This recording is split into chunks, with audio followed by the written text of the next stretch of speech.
হালিশহর বাগমোড়ে একটি জিমে ভুতুড়ে অলৌকিক কাণ্ড। জিম কর্তৃপক্ষের অভিযোগ, ডিসেম্বর মাস ধরে অলৌকিক কাণ্ড ঘটছে জিমে। ট্রেনাররা আচমকাই অজ্ঞান হয়ে যাচ্ছে এবং খুদে পড়ুয়ারাও ভয় পাচ্ছে।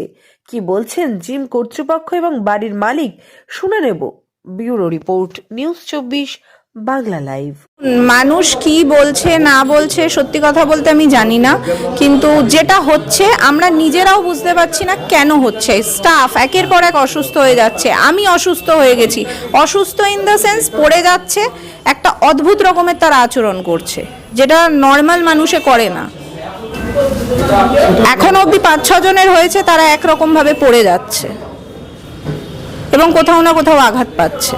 কালকে দুজনের যারা খুব ভীষণভাবে অ্যাটাক্ট হয়েছিল, তাদের একজনের বাড়ি হালিশহর, একজনের বাড়ি চুচুড়া। সেও আমার জিমের একজন স্টাফ, খড়দায় থাকে। আমার নিজের হয়েছে, একজন ক্লায়েন্টের সাথে হয়েছে। এই মাত্র একটা বাচ্চা ক্লায়েন্ট, সেও এসে নিজে মুখে বললো যে আমি খুব ভয় পেয়ে গেছিলাম একদিন, চেঞ্জিং রুমে পাখা আপনি অন হয়ে যাচ্ছে, অফ হয়ে যাচ্ছে। কারণ আমি চ্যালেঞ্জ নিয়ে বলছি, আমি আমার অ্যাকাউন্টস ওপেন করে দেখিয়ে দিতে পারি আমার এখানে কি ব্যবসা হচ্ছে না হচ্ছে। তাহলে এতগুলো স্টাফের আমি স্যালারি দিচ্ছি কি করে?